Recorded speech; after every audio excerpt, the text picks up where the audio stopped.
and welcome to Teachers DIY. So today we're going to be doing a little bit of talking today, just not much, just a little bit. I do hope that you all have been well. I do hope that your new year is going great so far. It has been life has been life, and so but here we are with another video to hopefully help you understand how or get a better idea of how you would like to do or your t-shirts. So I have noticed that there's a lot of individuals who are starting a t-shirt business, who wants to start a t-shirt business, or who are literally just getting their feet in the door and just have no idea where to start, how to start, what to do, what machine to use, because it's so much into making a t-shirt. You know, a lot of people look at it as, oh, it's just a shirt that you putting something on, but it's way more than that. I have been doing t-shirts now for approximately 4 years. June will make 4 years, and that is why I started from at the very beginning, was doing t-shirts. Now there are different apparel that you can do. So there's hoodies, there's sweatshirts, yeah, sweatpants. So there's different things you can do, but the main thing, the big word here is t-shirts.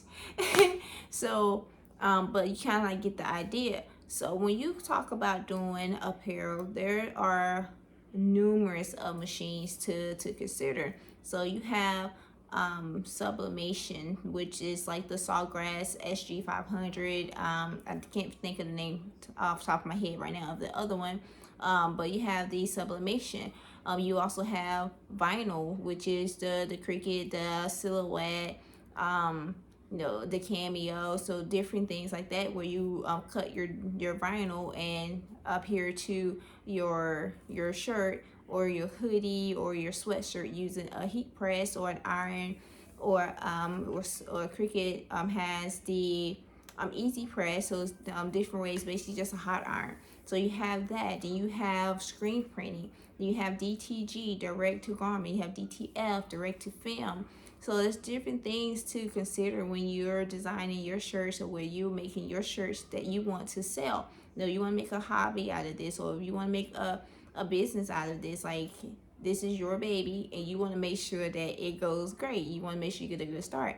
So it's a lot to think about. So there's research that comes along with it. So I want to kind of help you get an idea of pretty much where to go towards, because like I said, it's just so much. I kind of want to help you narrow it down by giving you my advice, my experience that I've had with some of these machines, and because I've used maybe, well, I haven't used the DTF as of yet, so I have not had that one, but I have did DTG. So I've had a sample sent to me for DTG, and I did that, and it was kind of like vinyl to me, but then there was the so then I have vinyl, which I currently use vinyl for most of my crafts, because I'm more of a hands-on person. And speaking of hands-on, you also have print-on-demand companies like Printify, Printful,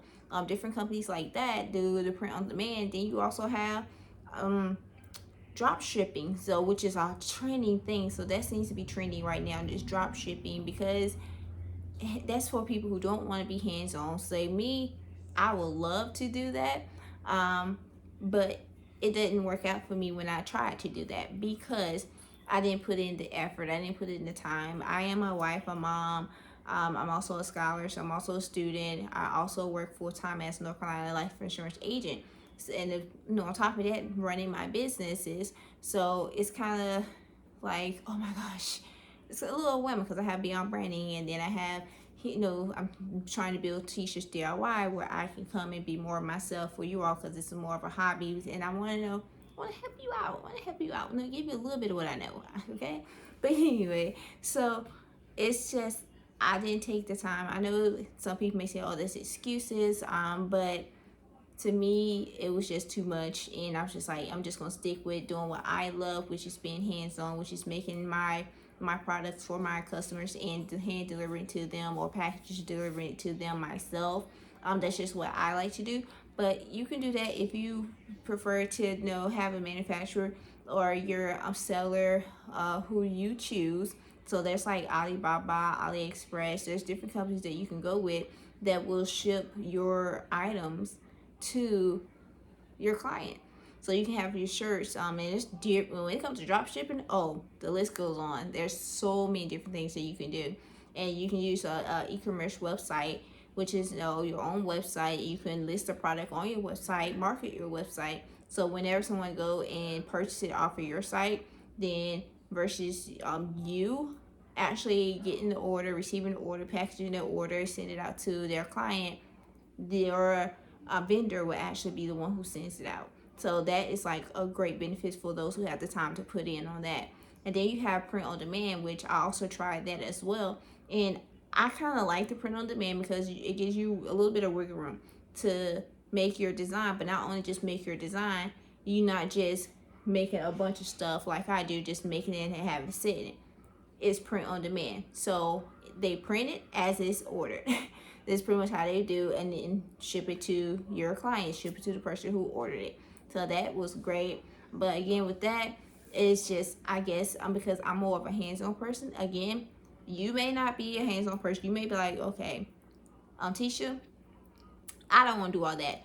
I just want to have my design, make my design, send it over to Printiful, Printify, create an account, create a website, and have them to do it all for me, which is perfectly fine. But remember, whenever you do things like print on demand, or whenever you do things like drop shipping, just know that a percentage does come out of that, so you don't get the full like bucks out of that. You don't get the full bucks because they take a little bit out. So that is all about the pricing, the way that you price it. So you may have to price something more just so you can get a decent amount, or you may have to price something less just so you know that you can push it out, so it won't be overly expensive. So it's just so much to take into consideration when you do those.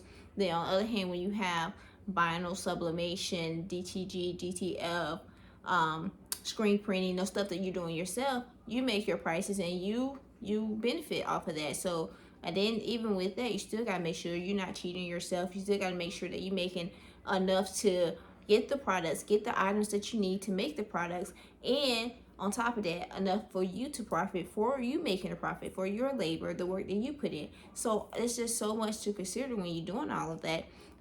So yes, on one hand, it does sound better to just let someone else do it, so that way, it's not too much on you when it comes to pricing. Then on the other hand, it's like, okay, but you know that you did it. You don't have to like worry about what I'm saying. It's always going to be pros and cons, always, no matter what you do. So the main thing is that you start.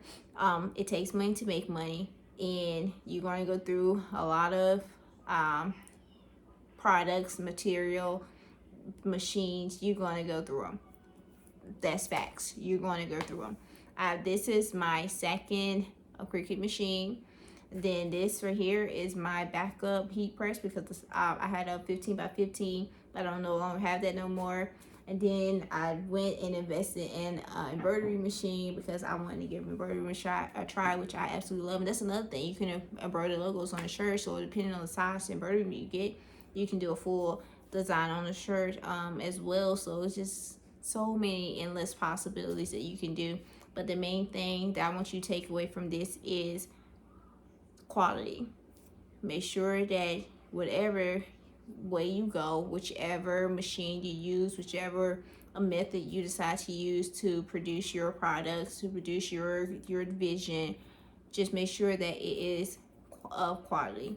So that way you don't have customers walking around with, I don't know, rashes because the shirts are itching, like, breaking them out. Like, just make sure that you have good quality shirts that don't shrink after a few washes. Make sure that even if you're using sublimation, that the color won't fade after just 2 washes.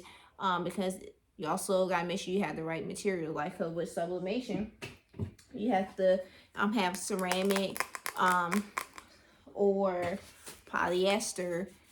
So that's the main things that work with when it comes to sublimation. And then also, if you're doing cotton, they do have where you can get trying to find my paper here as I talk. but they do have the different sublimation paper. So they have paper. This is a text print. So this is what came with the Sawgrass S3 500 machine. As you can see how bright and nice that is. But that's that.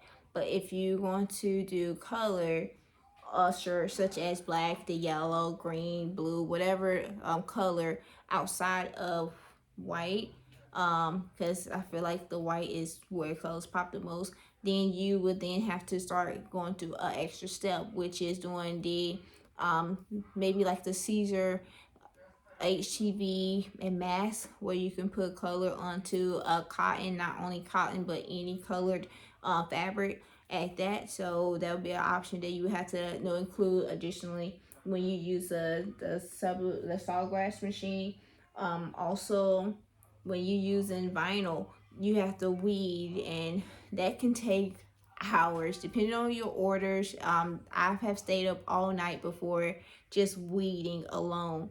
So that can take, that definitely takes time depending on the design. So like I said, it's pros and cons to everything, but I hands down am more towards the vinyl and sublimation. And I kind of like just play around with those two because I have gotten great results from them. I use different so the materials I use is Gildan.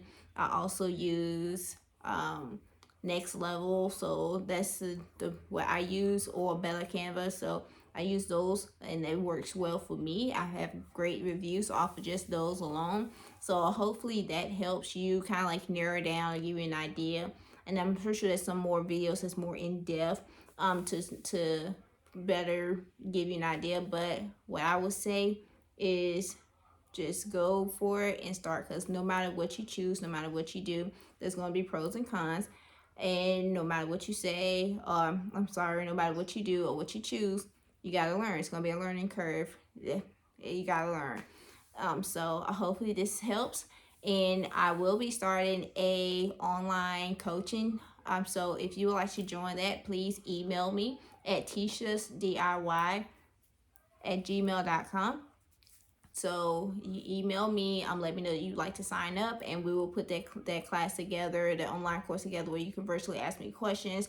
I will actually show you me doing things like right there. We'll just get it going because I want to help you grow, because I want you to be successful just as much as you want you to be successful, because that's just the person that I am. So I hope that this helps, and please like, comment, subscribe to the video, as you already know. And I hope to see you soon in the next video.